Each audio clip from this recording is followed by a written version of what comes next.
I'm the outreach coordinator at the Center for Eurasian Studies. I also manage our massive film library collection. Abby mentioned it earlier. So the Center for East Asian Studies at the University of Chicago houses the largest East Asian film library collection in North America. We have about, I would say, 7,000 titles from, generally speaking, China, Japan, Korea. We do have a few outlier items. We do have a few films from Malaysia, Indonesia, Mongolia, Tibet, certain regions, but we do focus on those three. Yeah, it's a great resource if you guys have any questions regarding our films and how we can possibly assist you with those. Feel free to talk to me. I'm very pleased to introduce Gary Marcuse. He is a freelance journalist based in Vancouver, Canada, and a former programming executive for CBC Television. His early work included more than 100 hours of reports and documentaries for CBC Radio and Radio Canada International. Since 1988, he has been writing and directing documentary films for CBC, The Nature of Things, and for international broadcast. His work includes a three-part series on the emergence of environmental movements in North America, Russia, and China. Waking the Green Tiger, a film about the rise of the green movement in China, received the Green China Film Prize and the Grantham Prize Special Award of Merit for Environmental Journalism. The short documentary he is presenting in Chicago, Searching for Sacred Mountain, continues his exploration of the work of green activists in China. He is collaborating with teachers in the development of the Global Environmental Justice Documentaries collection, which will be released early in 2018. So, without further ado.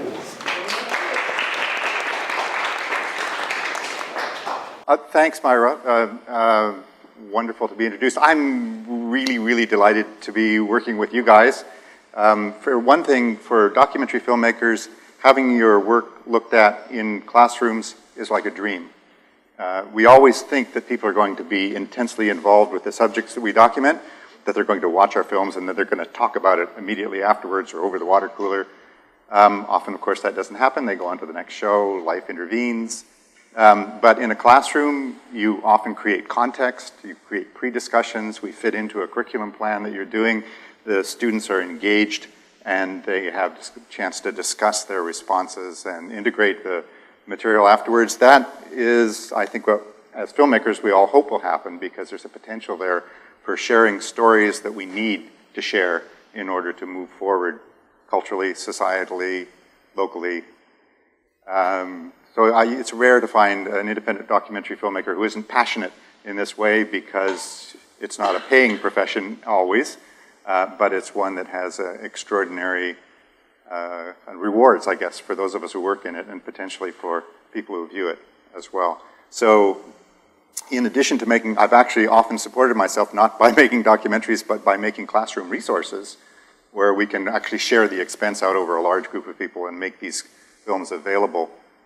We did a series on Indigenous studies in Canada, where documentary films for me have this extraordinary capacity to open a window onto the world and bring the world into the classroom in a very condensed way. I mean, we'll often spend 3 and 4 years collapsing our experience into a 20-minute or an hour-and-a-half film.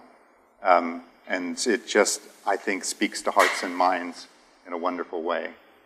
Documentaries are not very good at putting across a lot of data, but I think they are really good at trying to understand the human spirit and the experience that people have. And so in that way, they're diverse, multicultural, broadly scoped. All those things that we, I think, want to live through, we try and put into our films. Noting that we don't have a lot of time today, I'm going to plunge straight into the presentation. And we'll just, we're plugged in here. I've done 3 films, as was mentioned, about the origins of environmental movements around the world. I'm really interested in my lifetime to see how our attitude towards nature and the environment has evolved over time. And that's what, in a way, I've been trying to capture in my long-form work, because I think it's a kind of a legacy. I want to pass it on for the environmentalists, so the next generation and the one after that. So there's a kind of a history, a record, a collective memory that we have of how differently we see the world than, say, they did when I was in grade school. The world was a very large place. Things that happened over there were very far away. And now, of course, the whole world impinges on all of your students. I know that Searching for Sacred Mountain can be used, should be able to be used in secondary and post-secondary classrooms, because for one thing, Farid has written a really nice, I guess, teaching guide, discussion guide to go with it. Maybe we'll have a chance to talk about that. I've also had the experience of being in a high school in North Chicago with Catherine Irving, who incorporated this film into a section that she was doing on Tibet, and has written a lesson plan about that, which Farid has also posted on the internet. So there's resources out there and a couple of different angles already that you could adapt for your own purposes. This particular film grew out of the work that I was doing in China. I had been working there off and on for three or 4 years, but only a couple of weeks at a time when I was there. But I got to know a whole batch of leading activists who were the head of a lot of the NGOs who had been kind of voices for the environmental movement. And they were very happy to talk to me. They're very internationally minded. They certainly see themselves as part of a global community. And over time, I started to notice that some of them were becoming religious, which was a kind of a surprise, because China is kind of self-stated as a very kind of non-religious country in many ways. Obviously, there's a lot more interest in religion now than there used to be. And there, lo and behold, one of my friends there was becoming a Tibetan Buddhist.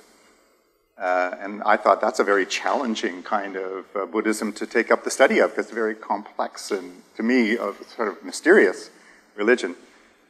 I was telling, so I was curious about why he did it. And I was talking with John Sawyer, who's the, sort of, shall we say, the commissioning editor, among others, at the Pulitzer Center. And at that time, Pulitzer was sponsoring a forum on could religion contribute to solving the environmental problem? Or more grandly, could religion save China? Sometimes we establish these grand titles to go with our films. Not that we think we're really going to answer those questions, but that it's more like the question that you pose at a dinner table. You don't expect to resolve it, it's the discussion that counts. And so today's film is part of, can traditional culture rescue China from its own problems? John and I agreed that it'd be interesting, in light of our questions about could religion do anything, to look at both on the broad scale, what can religions of different kinds contribute to resolving environmental issues in China? And let's look at that on the micro scale at the same time. What is religion doing for this one guy? Maybe if we understand that, we'll understand the larger question as well. So I'm going to see if we can make all this work. And I'll be dimming the lights in a second, or if you want to help me with that, I'll just get this set up. This runs 20 minutes, and if my computer will come back to life, we'll have time afterwards to discuss it. And if there's a couple of minutes left after that, I'd like to just describe to you very briefly with a couple of images for our image-minded folks. And 3 quotes and some images that have inspired me to try and create a collection of documentaries for use in classrooms about global environmental justice. It's a lovely concept, and I think a very interesting lens that can be used by filmmakers and teachers alike to kind of frame discussions of questions that otherwise might have been taking place in like international development, so on. Okay, let's see if we can convince this to play.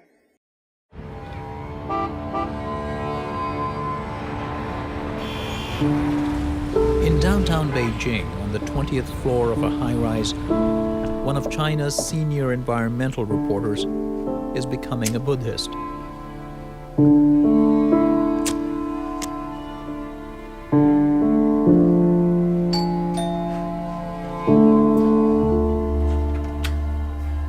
Hi. Hi. Frank? Hi. Pleasure to meet you. Nice to see you. Yeah. Likewise. Liu Zhenchong is an investigative journalist. His first story about the environment was an expose about illegal dam construction on the upper Yangtze River. It made national headlines. His hard-hitting stories eventually got him fired, so he continued his work as the Beijing editor of China Dialogue, an online international journal. 我们等会儿开个会。 But after 10 years of reporting, he was feeling burned out. 见到你很高兴。OK。我觉得做环保、做公益的人 I think that our environmental activists and those who work for public welfare need more powerful spiritual support. 可能做的 Why? 是善事。 Every day, what we do may be good deeds, which give us positive energy. 同时你面 But meanwhile, what we are facing is the darkest side of the world. 你每天 Every day, what we see is polluted air, polluted rivers, and the slaughter of wild 被 animals. 屠杀的野生动物。 This kind of negative energy attacks us all the time.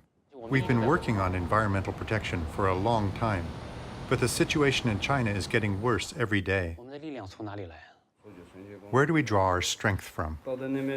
Liu Zhenchang is one of millions of Chinese who are returning to Buddhist, Taoist, and Confucian temples that were once condemned by the government.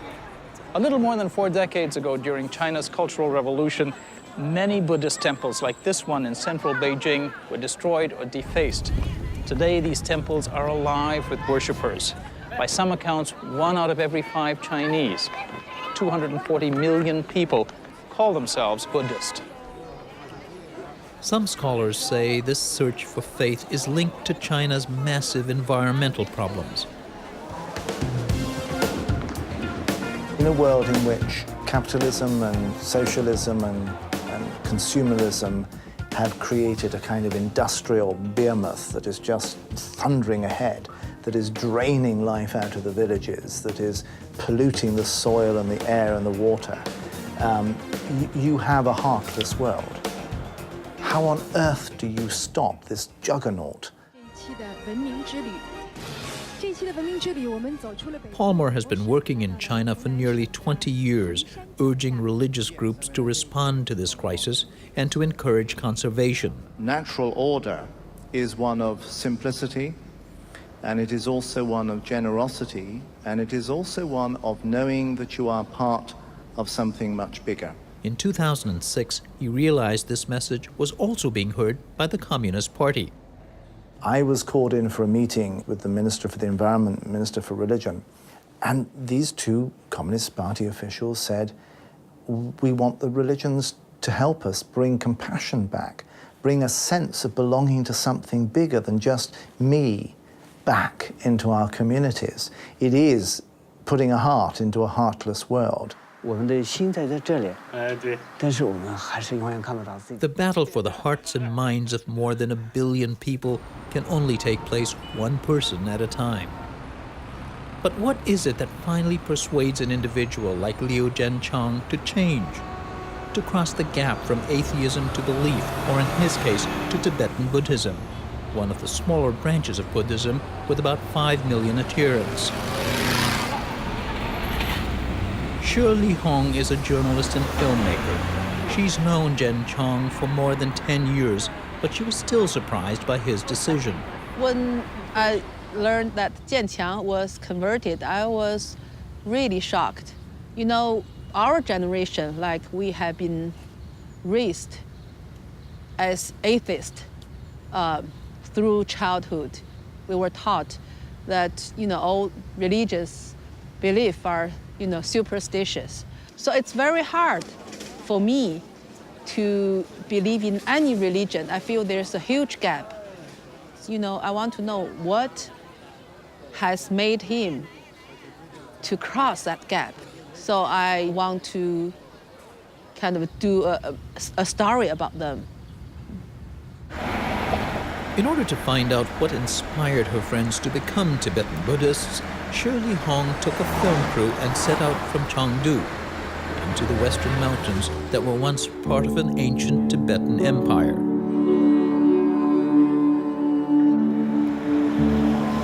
She's been here before. She and her husband Xi Zhenong are famous in China for their pioneering environmental films and photos.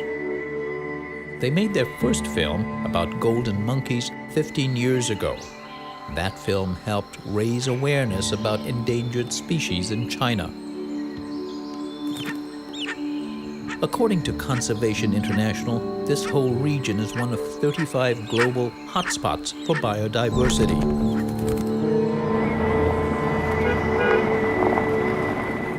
In the past, this journey was much more difficult. Now it only takes a single day. Roads and railways are penetrating the Tibetan areas, connecting them more closely to the rest of China, bringing development and lots of tourists. Visitors from the big cities can still find clean water, fresh air, and green mountains. Prayer flags mark mountains and lakes that are considered sacred to Tibetan Buddhists. According to tradition, the monks and the local people have been taking care of these sacred sites for centuries.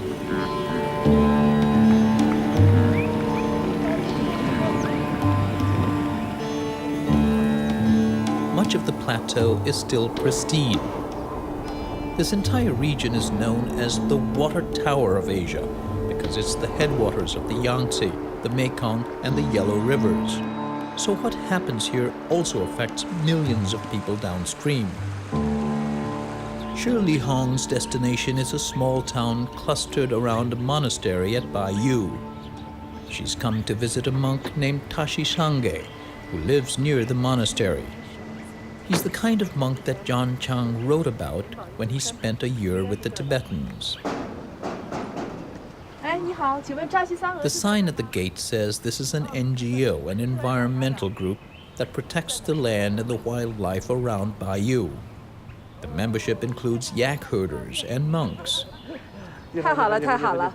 这个都是你们协会。是，这个园子是我们协会的。哦，什么时候弄好的？谢谢你。哎，好的，好的。Tashi Sangye is also an artist, a painter. 哇，你们得的奖吗？是，对。哇，得了那么多奖。The local people call him the monk who loves birds.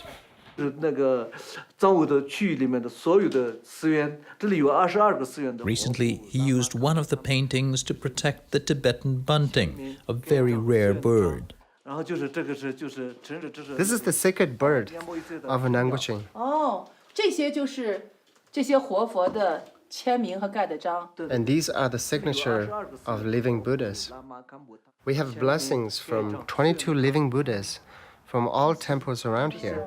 Here they are, signing their names. 牌的照片，这些都是。然后就这个我们就用了3000。 We give out 3,000 copies. People respect the living Buddhas, so they put this up on the wall as a sign of respect. 他们在放在那个上面。 The Tibetan bunting is now protected by the local people's feelings that it is sacred, and its numbers are growing. 主语的一个村里面拍的这个，他们就来到。 Tashi is also making a documentary to tell the story about the Himalayan vulture. 有很多垃圾，主要是我这里。 In recent years, many vultures have been starving, so Tashi went up the mountain to find out how many vultures have survived this year and to see how many are laying eggs, and to bring a bit of food for the new chicks.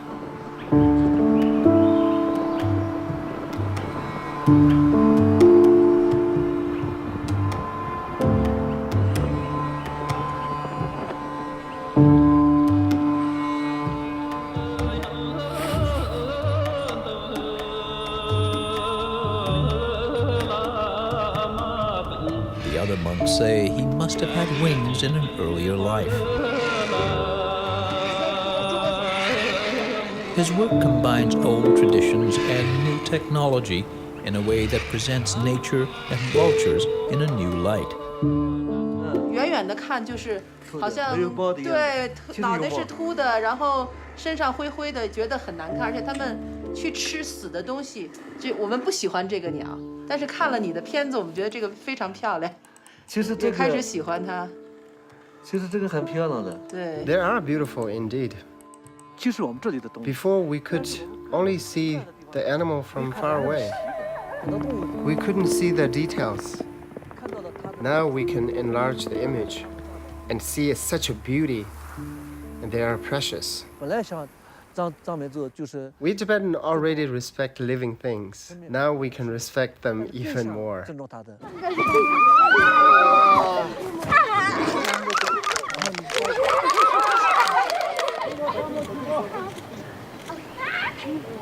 未来是就是孩子们的世界。 Our future belongs to the children. The environment belongs to them. So it is very important to put things into their heart and mind.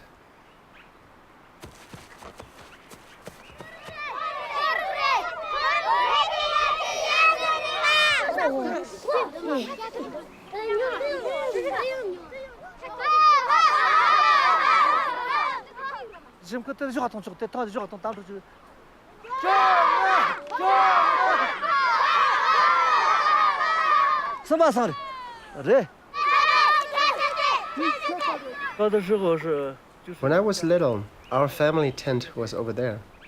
My sister and I played here. We took care of small yak over there. We were all yak herders. My grandmother taught me that I shouldn't wash my hand in the lake. Don't ever pee here. We would ask why. She said there is a dragon god in there. We would ask, what does the dragon god look like? And she said, no, don't say it. You will know when you grow up. Mama and Papa told me in secret that this is a sacred lake, but they said don't ever talk about this openly. The Communist Party thinks God does not exist. Anyone who talks about superstitions would be beaten. But I always wanted to see the dragon god, and I wondered, will it come out one day?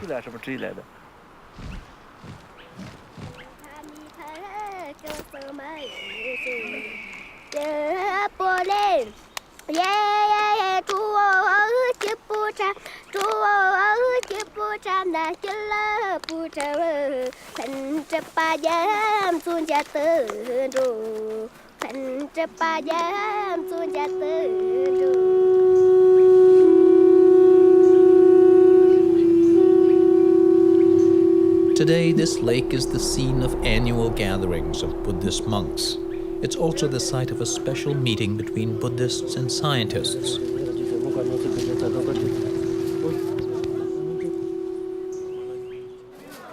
Dr. Lu Zhe is a conservation biologist at Peking University. She's been working with Tibetans in this area for many years. 90年代中的时候，我去藏区，第一次去藏区。 During the 1990s, when I went to the Tibetan area for the first time, I saw something that really surprised me. There was a lot of logging going on. But in some areas, the wild animals were not afraid of people. And they were very old trees, 600 or 700 years old. The ancient forest was preserved. I asked the local people, how is this possible? People said, this is our sacred mountain. This was a big shock to me. Just the concept of sacred mountain was good enough to preserve the resources. It's more powerful than the law or the preaching of scientists.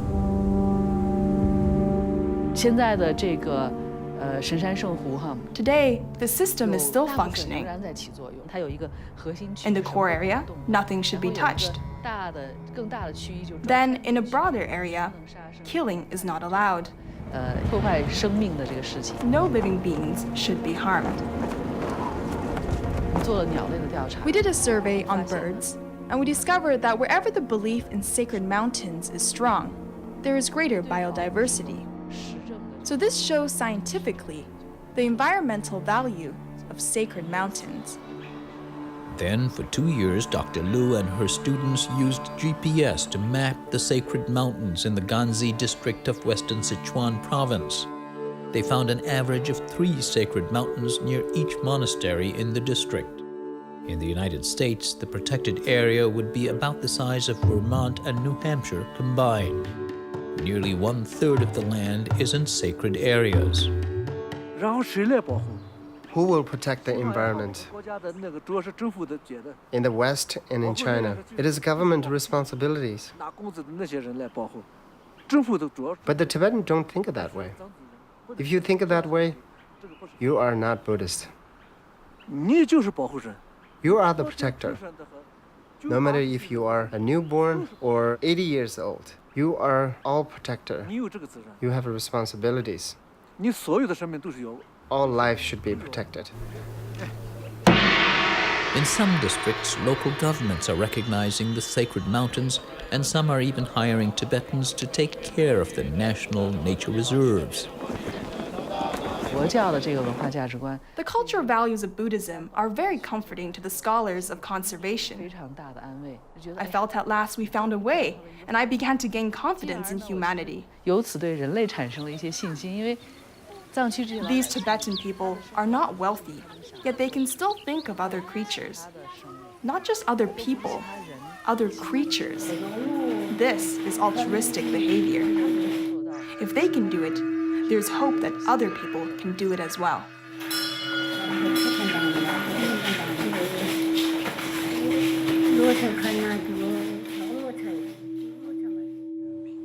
Liu Jiancheng is one of millions of Chinese who are taking a fresh look at traditional culture. Here, under the guidance of Chamei Rinpoche, Tibetan Buddhism has changed the way he sees the world. Before, I only wrote from a legal point of view. It's wrong, or this is a national park and how can you destroy it? Now, when I write a story about fish that were killed by a dam, what I have in mind is there are millions of lives here. I strongly believe that I should write about it this way. I'm sure I should speak on their behalf. I shouldn't just think of what is good for us, what's good for humans. I can clearly see my change.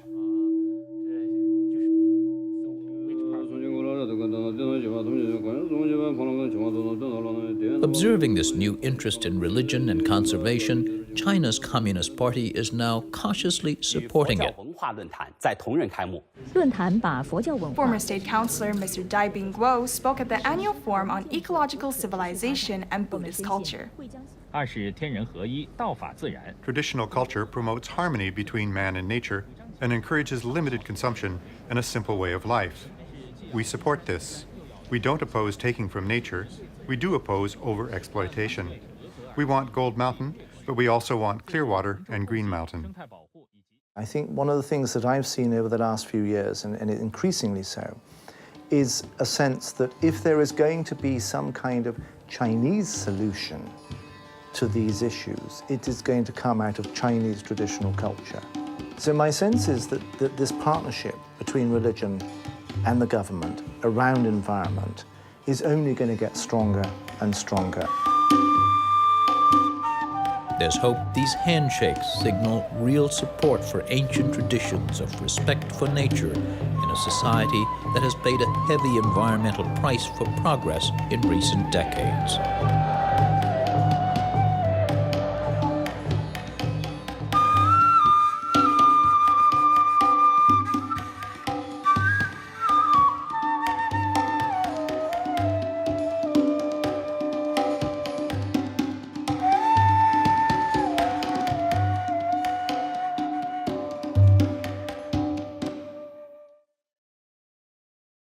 There we go. So we have about 20 minutes to work through a bit of this. Could I just ask, just out of great curiosity, from just the amount of time you've had with this, how many of you might see a way to incorporate this into your own classes? So some, other people, how many would like to find a way to, in addition? So, okay. So why don't I just open up the floor to questions and discussion. We'll tackle this however you like. I guess one context for it is just anything that arises out of the film. The other is how do we make use of something like this in particular. I would point out that this project happened very quickly at a period of 4 months from conception to conclusion. This is by virtue of the Pulitzer Center, which is very responsive. Other projects can take 2 years to fund and 5 years to complete. So this was nice to have this thing happen so quickly. It has been shown, Pulitzer Center has us arranged for a major outlet as a condition of funding. So this played on PBS NewsHour and I think on their religion and ethics program as well. So we had a kind of a television audience for it. And it's been in sort of classrooms and online. You can see this film anytime you like. You can stream it through the Pulitzer Center website. Or you can just type in searching for Sacred Mountain Pulitzer, and it'll take you right to that part of the site. I know sometimes that site can be a little complicated to find things that are released for me. So that'll take you right to it. And you'll find on that site, there's other background materials about the environmental movement, a kind of a tracing a history of the evolution of the environmental movement, things that you might also find interesting if you like to delve a little deeper and give yourself more context so you can answer questions when they come up in your classroom. So, yes? I was wondering, after seeing that, certainly there are other religions in China, so I was wondering if it was only something specific to Buddhism, or are there connections being made between other religions and the ideas of conservation and protection? Did you hear that okay over there? Do you want me to repeat the question? Can you repeat the question? The question was, there are other religions in China, of course, in addition to Tibetan Buddhism, in which we identified as only being 5 million in a very large country, and are other religions making a connection to Buddhism? It was a question, in a way, that the Pulitzer Center was trying to explore by inviting representatives from other religions to come in. And to that, they were partially successful, I would say. The Christian religions, particularly the evangelical ones, which are not in good standing with the government, tend to be more socially focused. Some of them have done very good work on AIDS, for example, but haven't really tried to tackle the environmental issues. Traditional Tibetan Buddhism, like there's one monastery where they're training their monks to be more responsive. Hasn't been they're not leaders, shall we say, and they don't have as deep a history, and they're sort of more broadly based. So you can see the government has been in that section you saw where they're having this kind of gathering of Buddhists.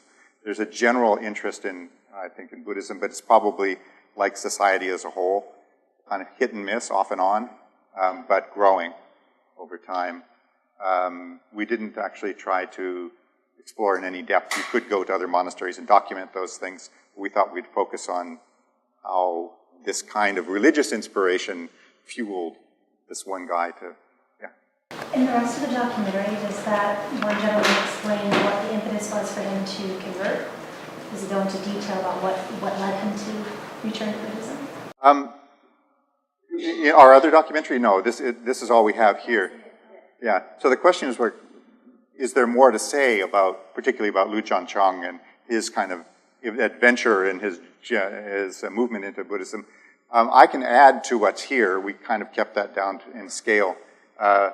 Generally, we mentioned that he had been traveling in Tibet for a year and met certain kinds of monks up there. He wrote a book called Heavenly Beads, which was really a kind of an admiration, I think, of the Tibetan Buddhist attitude towards nature. And I think apart from being just kind of burned out in need of spiritual resources to help him move forward, he also discovered that, particularly, I think things are gradually changing in China, but very often, particularly 10 years ago, if he said, we should really not build this dam because it's going to kill these fish, people would say, well, as they've said to me when I've shown my film, well, which is more important, the people, the environment, or the people?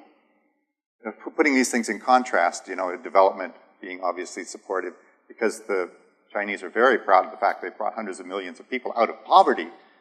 But of course, now what they're finding is you come out of poverty, but you now have to live in a city where you're going to be breathing smog. And, so the Chinese government is trying to, I think, in fact, do something about these issues that's being pushed by people. But in his case, I think it was the attitude that we saw expressed in that monk that drew him into that as a self-sustaining kind of way of being. I will show this next year in my World Studies class, particularly in the unit on religion. I find students really fascinated by ideologies, and a lot of times they come from religious tradition, but they don't really know it, so they want to learn that. But they're also just curious why anybody would really act on that, right? Like why someone might be moved to do something based on it. And I think this would be really interesting for them to see that it can have that there's also the longer argument about what are the benefits, right, of thinking beyond yourself and how people might make that move. Well, we tried to, in very short form, give you tools to help support that. Just talking about using this in world studies. On the website, you'll find that you know, we brought in, sometimes what you discover when you set off in these projects is not what you asked originally. It can be surprises, and surprise for me was discovering Dr. Liu Zhe, who's a conservation biologist, saying, they're speaking the same language we are. We're from a scientific background, they're from a religious background. How can that be? You know, it's kind of like a little, it gives you goosebumps when you think that the Tibetan Buddhists have been doing this for 800 years or more, because it may even go back deeper beyond that, and that it actually has a measurable effect. So we took her longer interview and wrote an article called The Science of Sacred Mountain. So you can actually, if you like to have a rational background to justify comparisons, it's not just like my saying, oh, you know, that mountain near Vancouver, that's really sacred, you know, and then not doing anything about logging or anything like that. To them, it has implications, and not just for the elite, for ordinary people. That's kind of the populist edge that I get working in China that I find has something to offer for all of us. Yeah? I see a lot of richness to use this with students. I mean, there is a fascination. First of all, my students are so much more green and environmentally aware than my generation. I mean, they're forever reminding, you know, teachers not to make, you know, too many photocopies, etc. So this whole notion of environmentalism, but then the connection to religion and Buddhism. I mean, my students, believe it or not, like, they love Leonard Cohen. And they like the notion of somebody dropping out of the consumerism and going to their mountaintop. And so I think that this notion of the connection of creatures, I love there was a line in there that said not just human beings, the sacred, you know, nature of creatures as well as people. And I see there's a real opportunity for kids who are really, in my school, they're really of the dominant religious traditions of Christian. I mean, there may be some Buddhists, but for the most part, they don't know a lot about Buddhism. And this connection of Buddhism, and there are a lot of lines in their ancient tradition of respect for nature. I mean, so much would be so attractive to my students to learn about. So I see a very rich opportunity to have them make those connections between the teachings and the ritual and the ancient historical basis of Buddhism and nature and respect, and then current environmental activism. So it's just, there's a lot there for students to learn so much about what they know very little about. Nice. That's similar, your first comment about altruism, when I was in Catherine's class in North Chicago there, that was one of the, they broke into small groups to discuss what they'd seen, and altruism was one of, kept popping up. You know, this idea that you could care about more than yourself. And, yeah. Other questions? Yes. It's interesting when the journalists talk about the limits of the law. I used to write my stories thinking about the legal aspects of the situation. And it's just interesting to me because that's usually the first course is what are our legal protections? In a new way. Has this effort begun to influence changes in the law? Legal changes. Which effort would that be? Well, the emphasis on religious values and protection of the environment, has that led to legal changes in the environment? I think a lot of the legal, the question was, has the religious interest in conservation perhaps influenced legislation or promulgation of laws, as it might be more properly called by the State Council? I think the movement towards, there is a broad change in the legal environment around environmental protection, but I don't think it's driven by the religious influence. It's more driven by a kind of a rational apprehension within the State Council that they really have to do something or there's going to be serious social unrest. There's 70,000 demonstrations about environmental issues every year in China, and this is like really threatening. And there's just kind of rational recognition that things have gotten as much worse than they should be. And I think they started to tilt in the last 5 years where they're really planning 10 and 20-year campaigns to clean up the environment, much the way Chicago, you know, and Pittsburgh did in their time, going from just dreadful hellholes, you know, of smog at noon to being quite livable cities. I think that's possible for China, and they're in many ways becoming leaders. There is a whole area of environmental law that you might enjoy looking into that is evolving quite rapidly, and if you're interested in those subjects and want background, China Dialogue. There's a lovely British-based international magazine online all one word, China dialogue, type that in, you get a wide range of discussion of many of these issues. I know there's some good articles in there on the law, but it would probably take a little too long now. But we can talk about this more, if you like. We still have good time. Yes? Well, I'm finding this, doubly, I guess, uncomfortable. I just got back from Nepal.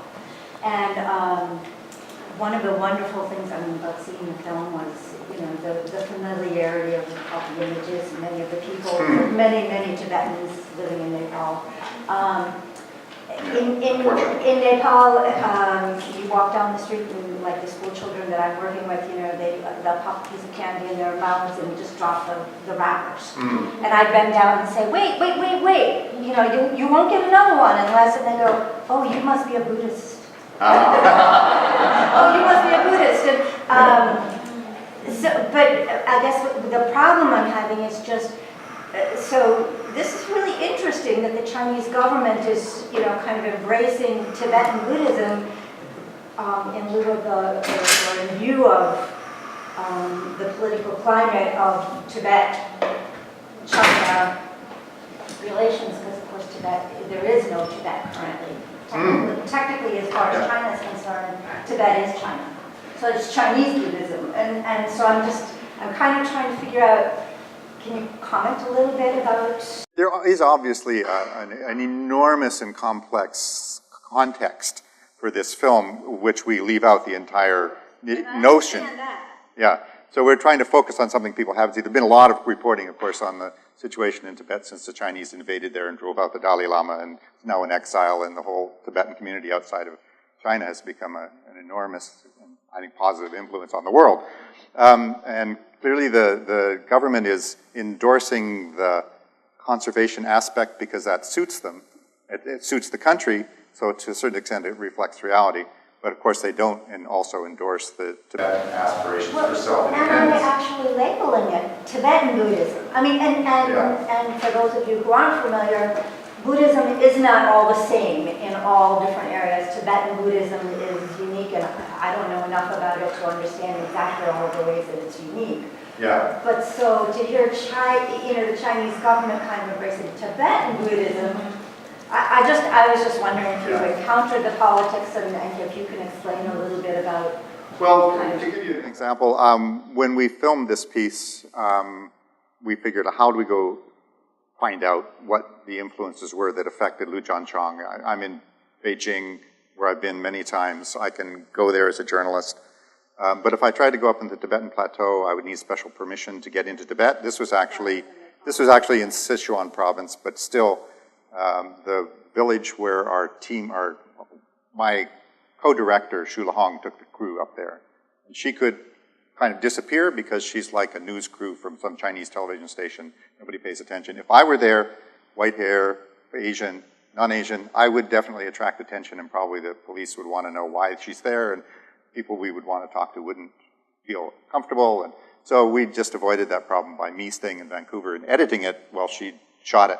So it was kind of collaboration. She likes to co-shoot, and I like to shoot and edit. So it was an international co-pro, shall you say.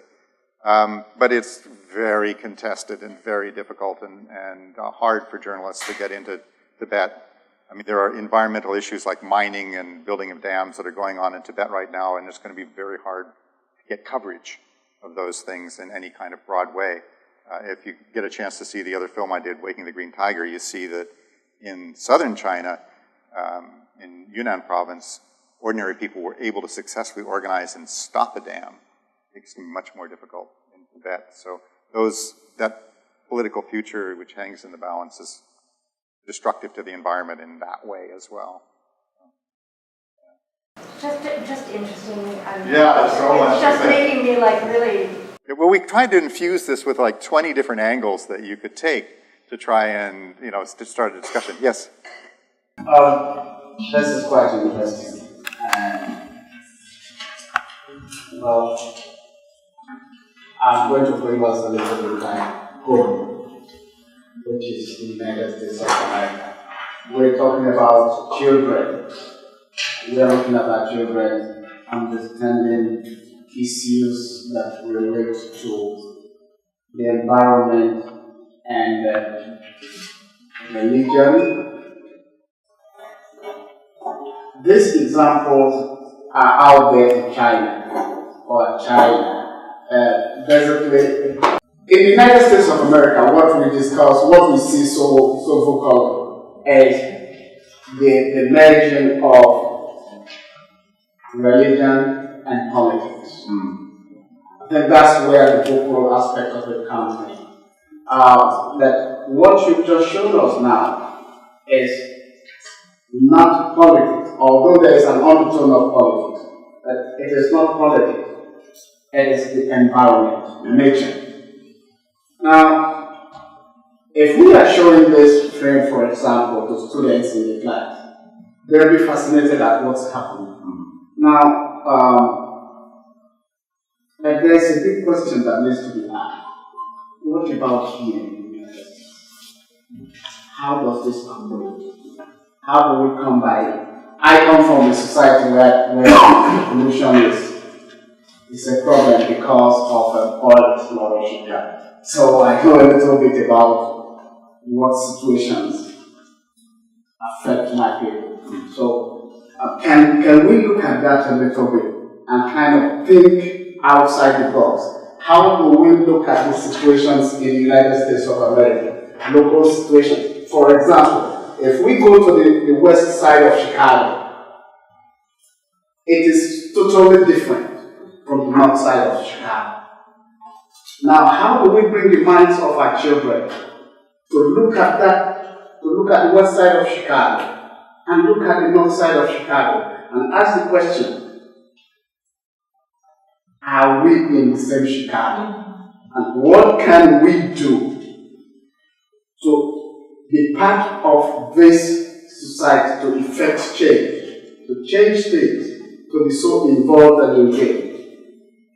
So I just want to throw that open to us and let's see what's there. That's, I think, where making this film has taken me in the direction that you're describing here, that it's really a question of environmental justice, where you have human rights and the environment together almost in every issue.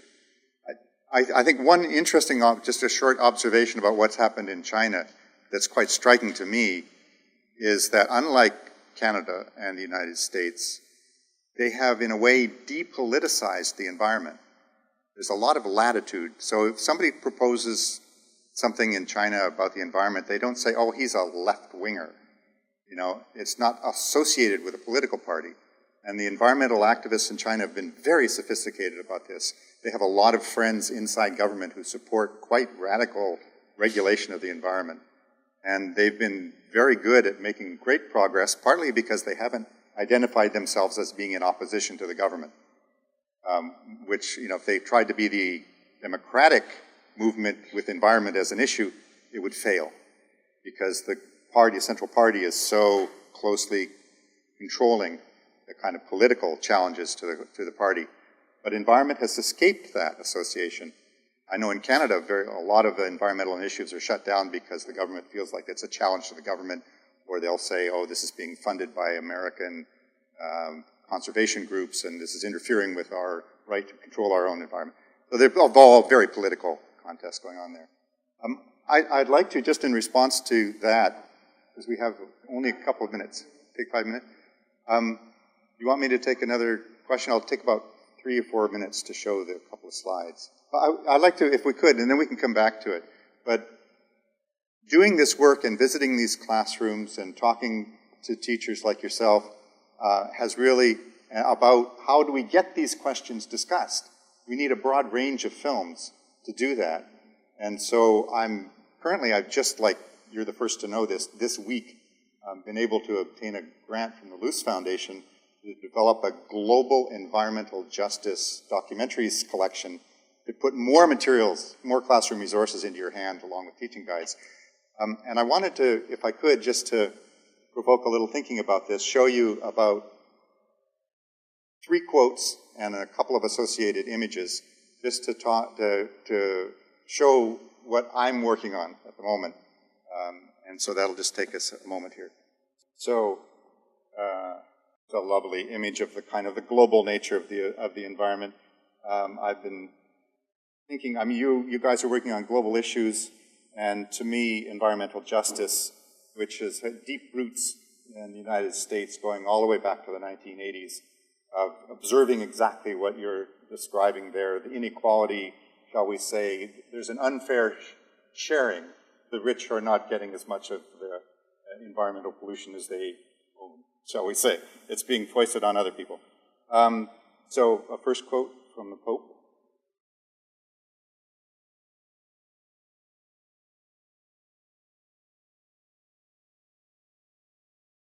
I think it's sort of, as he does, he strikes at something that we kind of understand and see all around us. And really feel like we want to take action on. Some of you may know Amity Doolittle.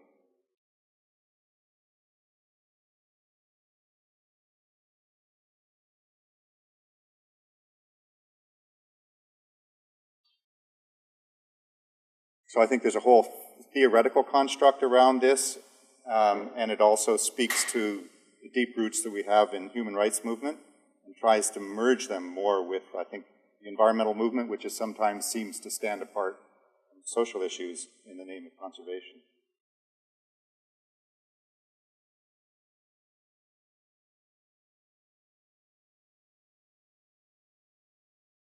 I do think this is an issue that everywhere I go, I find that students are wanting to contribute to the solution, not trying to avoid finding out about the problem. They really would like to take action.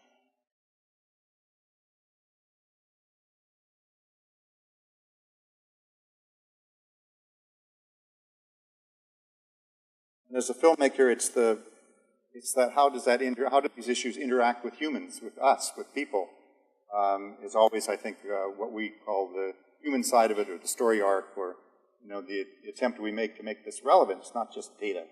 There are real lives involved. There's stories and people wanting other people to understand their stories. These women are fighting their Narmada Dam in India. There's a long history of conservation in indigenous philosophies here as in Canada. So the idea would be that we create a collection of documentaries that you can use in the classroom. If you're interested, we're going to set up a mailing list and ask teachers to help us select the documentaries that we're using. We'll get your views on which ones are useful. We're going to start off with a focus on Asia and North America. Just send me your name by email. Just remind me that you were here, and I'll put you on our mailing list so we really want you to know when this starts to emerge. And our plan is to try and make this so affordable that even a high school would be able to purchase subscribe to this. So for universities, we're trying to make it in the, depending how big the university, $400, $800 range per year for access to all these, and each year we'll add 4 or 5 more documentaries. So we want, from my point of view, we want to bring the documentary filmmakers closer to the teachers. There's a gap in between. There's a lot of great documentaries going on out there that it's very hard to find and very difficult to clear and time consuming, and you can waste a whole half day trying to get one film and then not be able to afford it. We want to deliver you a big package of them that you can just have meat to work with. And I hadn't been thinking that much when I designed this about high schools, but you're now making me think a lot more about it. So, yes? Well, and to connect the comment over here, I think that being a high school teacher, I've seen a huge shift from service, like community service, to activism. To feel that it's not just like taking kids from one community, going into another community, and kind of the soup kitchen mentality. I have something to, offer of a service to you because I have a better situation that I can bring to you. There's a real activism, like even in Little Village and the incineration project, and taking kids from different neighborhoods and going in there. So I love your idea of the, from local to global, and showing the kids in your film. I mean, it really is the new hope starting early. I teach at a JK through 12 school. I mean, it's the kindergartners that are like going to the photocopy machines and shaking their fingers, to teachers. So taking that into neighborhoods, this model of neighborhoods, and then globally. I mean, I have more students signing up for Homes for Hope and those kinds of And going to activism, I teach at a fairly affluent, school, but yet this notion that their parents are wanting them to be global citizens and become activists. I just wanted to make the point from service to activism is a very exciting time, I think, in our country's history. I haven't seen as much activism as I've been seeing currently with a young population, so I'm excited to talk. I feel the same way. I was tending to stop doing environmental films because the response from the mainstream media is, oh, we're tired of that, people are burned out. But I see kind of the grassroots level, kind of the opposite. We want to be able to do something in our own area of study. When you do workshop with students, teaching them how to do documentaries themselves. Our problem in the Philippines is that if we teach global issues to them, either they have preconceived notions because of the internet, or they would want to see localization, something parallel that the gentleman raised earlier. So since I'm training, what we do there is that we pull the materials together. We have a workshop, and then materials coming in from different areas are sometimes put together to produce something. Yeah. Would you be open to? There's some good filmmakers in the Philippines as well, and so maybe the thing to do is try and figure out how to pair you up with them. Yeah, we have been doing that, but not basically not into film. We're into practicing journalists, doing classroom duties, doing what you call the curriculum workshop with the central office. So this is something new to us, and I can see we can learn a lot. I'm happy, by the way, I'll be here for lunch, and I'm happy to talk more about these kinds of things. I know you're doing workshops here with there might be a model for that of engaging students in making documentaries. It's a tremendous challenge, not only to get them organized, to get the gear and get out, but also to edit them. Because they know how to level, right? They've been doing that, they have the tools. Young students in the Philippines, they can do their own thing. Well, maybe have a talk with Karim as well. Really good idea. Yes. I was just going to say that I can't help you about the Philippines, but here in Chicago we have Facets, and Facets has classes for instructors, educators, but also for students to learn the art of documentary filmmaking. And does anyone teach teachers how to teach it? That's what I'm saying. Is that they've got classes for educators to both learn how, but also to teach students, but they also have classes for students. And students are encouraged to make, and then they... I think that's probably a really good direction to go. So filmmakers are... As a filmmaker, I love to make films. I don't have that much experience in designing courses and making sure that it's effective and enduring. You guys know how to do that in the classroom. I don't. I know we're running low on time. Make documentaries available to educators. Do we have time for one or two more questions? Let's take... let's take two. Either on this, or on comments, or going back to the film, whichever you like. If you have a thought in mind you'd like to ask or share. Yes? Just one of the things I teach environmental science class at the 100 level in college, and at the end we talk about motivations for why you conserve things, and then I sort of do two extremes, maybe it's artificial, but sort of the John Muir spiritual side of conservation, and then the ecosystem services where there's an economic value for going to teach that. And I was struck by your video where the two kind of work together at the end of the day. You sort of saw the government extreme and you saw the extreme of each side of these, and so they might have really, really different motivations, but they seem to be working together really well for a common goal. It might be what the Chinese would call environmentalism with a Chinese characteristic. Exactly. They kind of, it's a special place. Things don't happen the way you expect them to. And so I think we kind of delve into that more on the website. I'm happy to say there's resources to pursue that thought if you want. You might look at the Visions of a Green Democracy. It's an essay that I wrote. It's on the Pulitzer site, which is really tracing from Chairman Mao until now, how the environment has been seen and who's been trying to change it and the successes that they've had. Can you say that again? Pardon me? Can you name it? Visions of a Green Democracy. Vision of a Green Democracy. It's in the general section that includes this film and other resources. So I think one of the things, can I just add a point? I think one of the things that this film captures very beautifully and you kind of brought up in your question, Jan, about the complexity of the space, that even within a complex environment where, yes, there are environmental protection laws, yes, the Chinese government, the main central government that oversees this one China. You are seeing, just in this video, there is no one China. You're looking at a specific province, a specific region that is known for its diversity of different Tibetans, Hui, all these different 54 plus national minorities.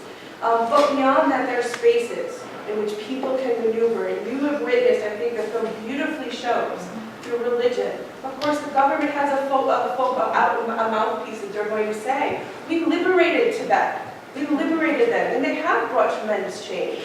But that's a very controversial, it's very complex. So at the same time that they will, at the same time that the Chinese government will open and release and be mindful and open to things, they will easily slap back. So one of the things, one of the general questions, I don't mean to end on a sour note here at all, but even environmental journalists, even lawyers, there are crackdowns. There are waves of opening. Their censorship is here. But these people have found a way through science, through academics, through the religion, through the local community to find ways. So just as there are these laws on top that are impossible in the complex network that is China, to actually get the implementation bubbling up, we're seeing people are saying our future, our kids, our traditional cultures, my background, whether I'm Han, whether I'm Tibetan, we are going to take care locally. And there are these small, amazing spaces where you find amazing people doing things, but very carefully and very mindful behind this. At any moment, just like